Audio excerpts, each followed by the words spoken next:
Hello guys, कसे आहात तुम्ही सगळे लोक? स्वागत आहे माझ्या चॅनलवर जॉब विथ भूषण.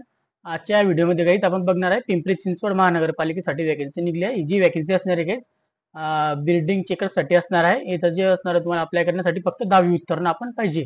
तर सगळं मस्त ऑपॉर्च्युनिटी आहे. तर दहावी झालेल्या लोकांसाठी चांगली ऑपॉर्च्युनिटी आहे. तर नवीन लोकांसाठी पण आणि जुन्यांसाठी अप्लाय करण्यासाठी आपल्या वयोगट जे असणार 18 वर्षापासून तर 43 वर्षापर्यंत आपण अप्लाय करू शकतो. आणि आपल्याला इथं एक फॉर्म फिलअप करायचा आहे. आपला तो फॉर्मची प्रिंट मी खाली तुम्हाला शेवटी शेवटी दाखवणार आहे कशी असणार आहे, आणि ती प्रिंट काढून आपल्याला भरून त्या पिंपरी चिंचवड महानगरपालिकेत जमा करायची. ओके. तर आता इथं बघूया आपण सिलेक्शन प्रोसेस क्रायटेरिया कोणत्या कोणत्या मधलं हॉस्पिटलसाठी असणार आहे. बेसिकली हे कोणत्या कोणत्या हॉस्पिटलमध्ये आपलं असणार आहे झोन वाईज ते पण चेक करूया, आणि आपले फॉर्म कसा भरायचा ते पण मी शेवटी तुम्हाला सांगणार आहे. इथं वॅकन्सी बद्दल बोलल्या गेलं तर 56 वॅकन्सी इथं आहे गाईज. तर आता आपण व्हिडिओ सुरू करूया. व्हिडिओ संपूर्ण माहिती तुम्हाला मी देतो आता इथे स्टेप बाय स्टेप. तर चला काही अभि सुरू करूया. सुरू करण्याआधी काही एक गोष्ट की चॅनलवर कधी नवीन असाल तर चॅनलला सबस्क्राईब करून ठेवा, कारण की मी डेलीचे 2 ते 3 व्हिडिओ बनवत असतो जॉब रिलेटेड. तर आपल्याला ते निश्चित आपल्याला बेनिफिट्स होणे बेल आयकॉन आपण प्रेस करून टाकावी. ओके काय, चला सुरू करूया व्हिडिओ. तो काय, आता तुम्ही इथे बघू शकता जसं की पिंपरी चिंचवड महानगरपालिकेमध्ये वॅकन्सी असणार आहे. त्यांचा ऍड्रेस आहे पिंपरी चिंचवड महानगरपालिका भवन भवन 2 दुसरा मजला भवन दुसरा मजला वैद्यकीय विभाग मुंबई पुणे हायवे लगत पिंपरीमध्ये असणार आहे. असं इथं राष्ट्रीय कीटकजन्य रोग नियंत्रण कार्यक्रमात डेंग्यू, चिकनगुनिया, डास नियंत्रण, पर्यावरण व्यवस्थापनाकरता आपल्याला बिल्डिंग चेकर्स पदे भरण्याबाबत. ओके. आता काय आपण यांचं बघूया आता खाली. पिंपरी चिंचवड महानगरपालिकेच्या राष्ट्रीय किटरोजक नियंत्रण कार्यकारी डेंग्यू, चिकनगुनिया, डास नियंत्रण, पर्यावरण व्यवस्थापनाकरता ब्रीडिंग चेकर्स अभिनामाची पदे डेली आपल्याला तात्पुरत्या स्वरूपात दोन महिना कालावधीसाठी खालीलप्रमाणे भरण्यात आहे. या कामाची खालीलप्रमाणे नमूद केलेल्या पदांची शैक्षणिक पात्रता अनुभवाकरता उमेदवारांना अर्ज मागण्यात येत आहे. आपल्याला इथं काय लिहिलं गेलेलं आहे, 2 महिन्यासाठी आपल्याला असणार आहे. 2 महिन्यासाठी आपल्याला ज्यांना करायचं म्हणजे करण्याची इच्छा असेल 2 महिन्यासाठी ते करू शकता. इथं त्यांनी मेन्शन केलेलं आहे कालावधी फक्त 2 महिन्यासाठी. चला आता सॅलरी पुढे बघूया. पदाचे नाव, त्याच्यानंतर रुग्णांची झोन आणि रिक्त पदसंख्या घ्यायची. तर ब्रीडिंग चेकअपसाठी असणारे पदाचे नाव तर एकच आहे. आता बघूया आपण कोणतं कोणतं रुग्णालय झोन आहे आणि रिक्त पदसंख्या. आकुर्डी रुग्णालयामध्ये 8 पद रिक्त आहे. तिच्यासाठी इथं भरू शकतात तुम्ही. यमुनानगर रुग्णालयासाठी 7 जागा आहे.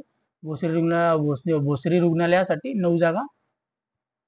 YCM रुग्णालयासाठी 5 जागा. सांगवी रुग्णालयासाठी 5 जागा. त्याच्यानंतर तालोर रुग्णालयामध्ये 7 जागा. जिजामाता रुग्णालयामध्ये 7 जागा. थेरगाव रुग्णालयामध्ये 8 जागा. अशा इथे एकूण 56 जागा असणार आहे. ते अशा प्रकारे आपल्याला जिथं आपल्याला इच्छुक असाल त्या रुग्णालयासाठी आपण इथं फॉर्म फिलअप करू शकता.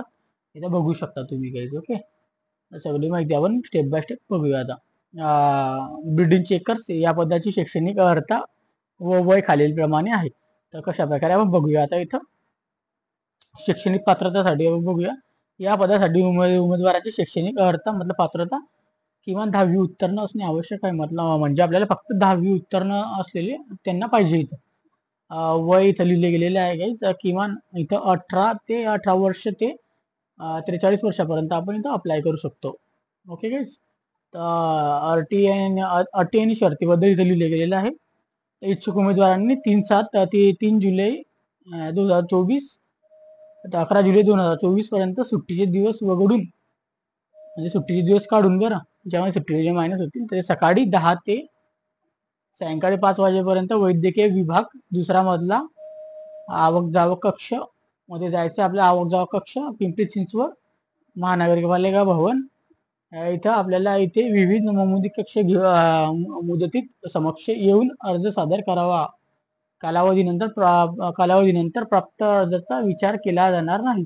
अशा प्रकारे इथं लिहिलं गेलेलं आहे गाईज. दुसरं इथं लिहिलेल्या डॉक्युमेंट्सच्या बद्दल, तर इच्छुक उमेदवारांनी अर्जात सादर करताना अर्जासोबत वयाचा पुरावा, पदवी व पदविका प्रमाणपत्र, त्याच्यानंतर शेवटच्या वर्षाची गुणपत्रिका, शैक्षणिक शासकीय निमशासकीय खाजगी संस्थेतील केलेल्या कामाचे अनुभव प्रमाणपत्र, निवासी पुरावा, त्याच्यानंतर उमेदवाराचा सध्याचा पासपोर्ट साईज फोटो यासह पिंपरी चिंचवड महानगरपालिकेत संकेतस्थळावर इथे दिलेवरील यांच्याबद्दल नोकरीविषयी सदरामध्ये जाऊन अर्जाची प्रिंट काढून सदरच्या अर्जापूर्वी भरून सादर करावायचा आहे. ओके, अशा प्रकारे आपल्याला सगळं पहिले आधी आपला अर्ज भरायचा आहे. त्या अर्जानंतर आपल्याला त्याच्यानंतर प्रिंट आलं वगैरे जाऊन आपल्याला इथं आपल्या डॉक्युमेंट्स वगैरे आपल्याला इथं अप्लाय करायचं आहे. आणि त्याच्या मागे पण आपण जाऊन डॉक्युमेंट आपण सबमिट करू शकतो. तसं काही नाही, तिथं जाऊन पण आपण करू शकतो. अशा प्रकारे इथे लिहिले गेलेलं आहे. आवश्यक असणारा 90 दिवसाच्या कामकाजाचा अनुभव म्हणून ग्राह्य धरला जाणार नाही किंवा बाबत उमेदवारांना कोणत्याही दावा मान्यता केला जाणार नाही. ओके काय, अशा प्रकारे इथे लिहिले सदरची पदे राष्ट्रीय मतलब त्या रोगांबद्दल कशासाठी पाहिजे इथे लिहिले गेलेले आहे. तर सदर पदे हे पूर्ण वेळ केवळ राष्ट्रीय कीटकजन्य रोग नियंत्रण कार्यालय कामकाजासाठी तात्पुरत्या स्वरूपात भरायची असल्याची अर्जदाराचे कामाची पदे नियुक्ती हक्क सांगता येणार नाही. ज्या दिवशी सदर पदांची आवश्यकता नसेल त्यावेळी कोणत्याही नोटीस शिवाय आपल्याला सेवा समाप्ती केली जाईल. समजलं तुम्हाला इथं? म्हणजे ज्या दिवशी जोपर्यंत त्यांना काम करून घ्यायचं तोपर्यंत तुम्हाला ते ठेवणार आहे आणि त्या दिवशी तुमची गरज संपून जाणार, त्या दिवशी तुम्हाला इथून काढून टाकणार. त्या दिवशी कोणते पण नोटीस तुम्हाला भेटणार नाही. त्याच्यासाठी ते काय करणार आहे माहिती का, सदरच्या पदांवरून नेमणूक व अत्यंत हंगामी स्वरूपाच्या असून उमेदवारांना कायमस्वरूपी हक्क सांगता येणार नाही. इथे लिहिलेले असे हमीपत्र 100 रुपयाच्या स्टॅम्प पेपरवर नोटीसद्वारे प्रमाणित करून निश्चित नियुक्ती वेळ सादर करणे बंधनकारक राहील. म्हणजे तुम्हाला समजतं, तुमच्यावर स्टॅम्प पेपर लिहून घेणार आहे की ते तुम्हाला तात्पुरतं घेण्यात येणार आहे, याच्याबद्दल तुम्हाला स्टॅम्प पेपर लिहून द्यावा लागेल. ओके गाईज, जर तुम्ही रेडी असाल तर तुम्ही स्टॅम्प पेपरवर लिहून द्यावा असं त्यांचं म्हणणं आहे. सदरच्या पदावरील कर्मचाऱ्यांना खालील महिन्यातून किमान 25 दिवस काम करणे आवश्यक आहे. ओके, इथं 25 दिवस काम करायचं तुम्हाला. ओके, सदरच्या पदावरील कर्मचाऱ्यांना 29 दिवसांकरिता आहेत. त्यामुळे प्रत्येक 29 दिवसानंतर कर्मचाऱ्यांच्या सेवेचे 1 दिवसाचा खंड करून त्यांचा 29 दिवसाचे आदेश देण्यात येऊन त्यांना एकूण सेवा कालावधी 2 महिन्याचा असेल, अशा प्रकारे त्यांना सांगितलेले आहे. सदर पदासाठी कर्मचाऱ्यांना दररोजचा जे सॅलरी भेटणार आहे, म्हणजे आपण दररोजचं पैसे जे म्हणतो आपण 450 रुपये प्रतिदिवस आपल्याला भेटणार आहे. आता डेली मानधन असा भेटणार आहे 450 रुपये. तर सदर इथं तुम्हाला वेतन जे देण्यात येणार आहे, एका महिन्यातलं 25 दिवस काम केले अशा 25 गुणिले 450 मला 11,250 एका महिन्याचे मानधन काढण्यात येत आहे. म्हणजे 11,500 11,250 रुपये भेटू शकतात. अशा प्रकारे सदर पदांची कर्मचाऱ्यांना हजेरी तसेच कामकाजावर आढावा पर्यवेक्षकामार्फत घेऊन मगच मानधन असा करण्यात येईल. सदर जाहिरातीमध्ये पदसंख्येचा बदल होऊ शकतो असं इथे लिहिलेले. माननीय आयुक्त आरोग्य सेवा अभियान संचालक राष्ट्रीय आरोग्य अभियान मुंबईचे कडील या इथे मनुष्यबळ व पदासाठी याच्यासाठी लिहिले गेलेलं आहे 27/4/2093 त्याच्यासाठी. आता इथं त्यांची एक्झाम पण घेणार आहे. इथं भरपूर मोठं अवघडच काम म्हणतात. विवरण तपशील अधितम गुण. तर पदासाठी आवश्यक क्वालिफाय एक्झाम मधील गुण अंतिम वर्षाच्या गुणांच्या आधारे होणार आहे. अंतिम वर्षाच्या गुणांच्या आधारे आपल्याला होणार आहे. तर तपशील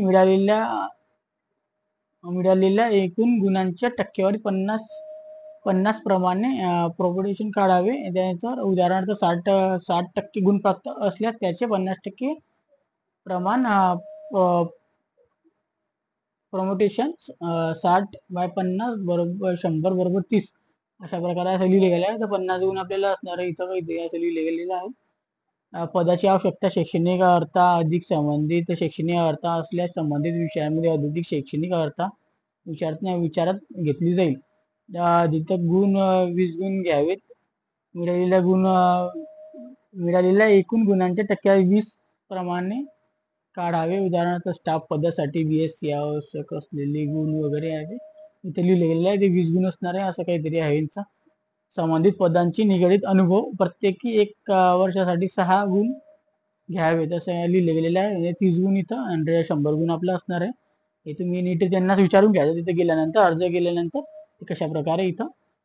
ओके काय, त्यांचं काही समजत नाही मला कशा प्रकारे ते म्हणता येतं. तुम्ही त्यांनाच जाऊन तिथं अर्ज भरून तुम्ही घेऊन जा, त्या तिथे विचारून घ्यायचं त्यांना एक.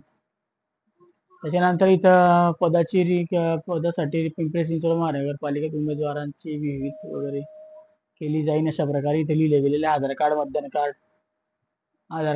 कार्ड, रहिवासी पुरावा, आधार कार्ड, मतदान कार्ड, ओळखपत्र, रेशन कार्ड असं आपल्याला अर्ज सोबत सादर करणे बंधनकारक राहील असं लिहिलं गेलेलं आहे.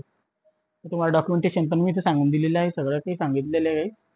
तर अशा प्रकारे इथं PDF आहे सदर भरतीचे रद्द करणे अथवा काही नियुक्ती बदल, जागा बदल वगैरे इथे लिहिलं गेलेलं आहे. आपला नोंदणी क्रमांक, मोबाईल नंबर अथवा संपर्कद्वारे आपल्याला करण्यात येणार नाही आपल्याला इथे लिहिलेलं आहे. काय असं काही आपल्याला ते तिथं चेक करून घ्यायचं. हा आपल्याला इथं आता तुम्हाला सांगितलं होतं मी, प्रिंट आउट काढायची याचं, इथं आपल्याला भरायचं. इथं आपल्याला सगळ्यात पहिले फोटो लावायचा आहे आपला. ओके, प्रति माननीय आयुक्त पिंपरी चिंचवड महानगरपालिका. ओके, तर विषय बिल्डिंग चेकर पदासाठी अर्ज, जाहिरात क्रमांक 40/3/7/2024 अशा प्रकारे असणार आहे. इथं तपशील माहिती आपल्याला भरायची. आता माहिती कशा प्रकारे ते तुम्हाला सांगतो. संपूर्ण माहिती, संपूर्ण नाव, आडनाव, सगळ्यात पहिली आडवं नाव टाकायचं आहे आपलं नाव, मग वडिलांचे का पतीचं नाव महिला असेल तर पत्र व्यवहार, संपूर्ण पत्ता म्हणजे आपला आपला ऍड्रेस टाकायचा इथे, संपूर्ण ऍड्रेस, आपण कुठं राहता काय राहतोय सगळं इथे टाकायचंय. त्यानंतर ईमेल ऍड्रेस टाकायचा आपला, एक ईमेल ऍड्रेस, मोबाईल नंबर आपल्याला टाकून द्यायचा इथं. इथं जन्मतारीख टाकायची इथं. त्याच्यानंतर लिंग टाकायचं, पुरुष असेल तर पुरुष, स्त्री असेल तर स्त्री. संघस्थिती महानगरपालिका कामकाज करीत आहात का, तर हो नाही. आपण कधी काम करत असाल महानगरपालिकेत यस करायचं, नाही म्हणायचं इथं, हो नाही. आपल्याला जे आपल्याला खोडून टाकायचं एक काही पण. नाही केलं असेल, नाही असेल तर नाही खोडून टाकायचं, हो असेल तर हो नाही खोडून टाकायचं अशा प्रकारे. होय असल्यास रुग्णालयात दवाखान्याचे नाव व पदनाव आपल्याला लिहायचं इथं वगैरे असं असतं. अर्ज करायचा रुग्णालयाचा झोन पण आपल्याला टाकायचा आहे. आपल्याला झोन तुम्हाला दाखवलं होतं मी बघा इथं. आता झोन पहिल्या पेजवर तुम्हाला झोन दाखवलं होतं, ते आकुर्डी वगैरे जे पण होतं तिथं नाव वगैरे दाखवलं, ते झोन आपल्याला टाकायचं. कोणत्या झोनसाठी आपल्याला इथं, कोणत्या हॉस्पिटलसाठी आपल्या रुग्णालयात आपलं काम करायचं त्यासाठी. शैक्षणिक अर्थ तपशील, शैक्षणिक अर्थामध्ये 10वी उत्तीर्णानंतर गुण मिळालेले गुण, टक्केवारी अशा प्रकारे 10वी उत्तीर्ण वर्ष आपलं वर्ष टाकायचं, 2012, 13, 14, 15 जे पण असेल. मिळालेले गुण किती आहे, टोटल गुण मधलं आपल्याला भेटतं ना 10वी मध्ये किती असतं, 550 पैकी 500 पैकी असतात. तशा प्रकारे ते किती गुण मिळाले ते टाकायचे आणि टक्के किती मिळाले ते टाकायचे. असं आपल्याला 12वीचं पण सेम तसंच आपल्याला टाकायचं. 12वी झाली सध्या, पदवी झाली पदवीचं पण, पदविका झाली पदविकाचा, असं अशा प्रकारे इतर कोर्स वगैरे आपण केले ना त्याचं आपण टाकू शकतो अशा प्रकारे. त्याच्यानंतर अनुभव तपशील, संस्थेचं नाव, पत्ता, दूरध्वनी क्रमांक आपल्याला टाकायचं आहे. म्हणजे मोबाईल क्रमांक, प्रशासकीय निवास त्यांनी खाजगी होतं का शासकीय होतं, निशासकीय होतं, काम केल्याचे पदाचे नाव, कालावधी, वर्ष, महिने, किती दिवस केले ते सगळं इथं आपल्याला टाकायचे. सगळ्यात पहिले संस्थेचं नाव, त्याच्यानंतर दूरध्वनी क्रमांक आपल्याला टाकून द्यायचे, मोबाईल नंबर वगैरे. त्याच्यानंतर संस्थेचा प्रकार कोणत्या शासकीय होतं, निशासकीय, खाजगी होतं ते टाकायचे. पदाचे नाव आपलं काय होतं, किती महिने काम केले, तशा प्रकारे आपल्याला टाकून द्यायचे सगळे, जेवढं काम केलं तेवढं. आपण विरुद्ध न्याय विरुद्ध प्रकरण, फौजदारी शिस्तगत प्रकरण आपल्या इथे कारवाई चालू आहे का, आपल्याला तिथं टिक मार्क करायची, होऊ नाही करून द्यायची. आपल्याला कशाची कारवाई असेल आपल्यावर, फौजदारी गुन्हा वगैरे, आपलं होऊ नाही मध्ये उत्तर द्यायचं आपल्याला. हो असल्या थोडक्यात तपशील माहिती आपल्याला इथं द्यायची आहे. ओके, अर्जासोबत खालील छायांकित सत्यप्रत जोडले, आपल्याला ते प्रत पण जोडावी लागेल. मग आपल्याला हवे असलं तर आपल्याला इतकं कुठाने करावे लागणार आपल्याला. ओके, त्यांच्या गुन्हा वगैरे त्यांच्यासाठी बरे फक्त, बाकीचं तुम्ही ब्लँक नाही करून हे सगळे इथं ब्लँक सोडू शकता बाकीचं. ओके, काय आपण अर्जदार महाराष्ट्राचा रहिवासी आहेत का, तर हो नाही आपल्याला सांगायचं. त्याच्यानंतर हे वाचून घ्यायचे आपल्याला. 2.5 महिन्या नेमणूक, 2.5 महिन्याकरता, असं 2 महिन्याकरता इथे लिहिलं गेलेलं आहे. वाचून आपल्याला इथं स्थळ टाकायचं आहे, आपलं दिनांक टाकायची, अर्जदाराचं सही, इथं आपल्याला सही मारायची वरती आणि इथं आपलं खाली आपलं नाव टाकून द्यायचं असं प्रकारे. त्याच्यानंतर काही अजून इथं उमेदवारांच्या अर्जासोबत शैक्षणिक अर्थ, अनुभव प्रमाणपत्र या प्रति आपल्याला जोडण्यात टिंब फक्त कार्यालयीन कामकाजी करता. आपल्याला इथं सगळं आपल्याला कागदपत्र जोडायचे याच्या मागे. जसं की आपण कधी 10वी शिकले असं 10वीची कागदपत्र, तर ते आपल्याला ठीक करायची. हा 10वीचं यस, आता टिक करायसाठी पेन घेतो मी समोर इथं. इथं सबसे पहिले आहे टिक करून टाकायची असं. येस, अशा प्रकारे आपल्याला असं असं टिक करायचं. जे पण आपलं असेल ते असं आपल्याला टिक करून घ्यायचं इथं. अशा प्रकारे आपल्याला टिक करायचं आहे. आपल्याला जे पण आपलं झालंय ते बाकीचं ब्लँक सोडून द्यायचंय. अनुभव अनुभव अर्थ कागदपत्र होय नाही आपल्याला इथं टिक करून टाकायचं. होय आहे का नाही. वयपात्र पुरावा होय नाही, होय करायचं इथं पण. ओके. अर्ज पात्र पात्र पात्र होय नाही. पात्र असल्याचे कारण आपण इथे लिहू शकतो. आपला म्हणजे मी काम केलेलं आहे आणि मला अनुभव आहे वगैरे काही नाही काही आपण लिहून द्यायचं थोडं बहुत. नाही बनलं चालेल. तपशील अधिकाऱ्याचे नाव वगैरे, अधिकाऱ्याचे नाव वगैरे ते टाकून घ्यायचे इथं. आणि पदनाम आपल्याला टाकून घ्यायचे. कार्यालयीनसाठी कामकाजाकरता राहीने म्हणजे म्हणजे कार्यालयीनवाले तुम्ही नाही करायचं. एक कार्यालयवाले करणार इथं बघू शकता. मी तुम्हाला बघा डेली सांगितलं आहे इथं. फक्त आपल्याला एवढंच करायचं. ते कार्यालयीनवाले आपले इथं बघणार आहे. सगळे डॉक्युमेंट आपल्याला त्या डॉक्युमेंटचं वगैरे आपल्याला त्याच्या मागे अटॅच करून त्यांच्याकडे सबमिट करून टाकायचे. जे डॉक्युमेंट तुम्हाला मी दाखवलेले सगळं सांगितलेलं आहे या व्हिडिओमध्ये. आणि इथं आपल्याला कोणतं रूम आलं ते पदनाम वगैरे टाकून द्यायचं. अशा प्रकारे इथं असणार आहे. तर तुम्हाला मी सगळी माहिती दिलेली आहे. तुम्हाला हा व्हिडिओ आवडला असेल तर मला लाईक जरूर करून ठेवा या व्हिडिओला. आणि तुम्हाला काही पण डाऊट असला तर मला मेसेज करा इथं कमेंट बॉक्समध्ये. तुम्हाला मी नक्की रिप्लाय करेल. आणि काय माझे इंस्टाग्राम चॅनलची लिंक पण दिलेली आहे मी खाली. त्याच्यानंतर टेलिग्राम चॅनलची पण लिंक दिली आहे. फेसबुकची पण दिली. तिथं पण जाऊन तुम्ही मला फॉलो करू शकता किंवा मेसेज करू शकता तिथून पण. आणि माझ्या सेकंड चॅनलची पण लिंक दिलेली आहे मी तिथं ट्रेडिंग बद्दल. ट्रेडिंगसाठी नॉलेज कोणाला घ्यायचं आहे ट्रेडिंग बद्दल तिथं आपल्या इथं व्हिडिओ बघू शकता तुम्ही माझेवाली घ्यायची. ओके. आणि आपला व्हिडिओ तुम्ही आपल्या मित्रांपर्यंत जरूर शेअर करा त्यांना जॉबची जरूरत असेल त्यांच्यासाठी. आणि काही तुम्ही चॅनल नवीन असाल तर चॅनल सबस्क्राईब जरूर करून ठेवा. आणि बेल आयकॉन प्रेस करून ठेवा. आणि रोजची मी 2 ते 3 व्हिडिओ बनवतो. तर तुम्हाला डेली याची माहिती अपडेट मिळत असेल ते माझ्या व्हिडिओ मार्फत. तर तुम्ही इथं बेल आयकॉन जरूर प्रेस करा, सबस्क्राईब करून ठेवा. असे व्हिडिओ बघण्यासाठी भेटूया नेक्स्ट व्हिडिओमध्ये. त्याच्यासाठी आता भेटूया नेक्स्ट व्हिडिओमध्ये. तर त्याच्यासाठी थँक्यू की बाय बाय गाईज.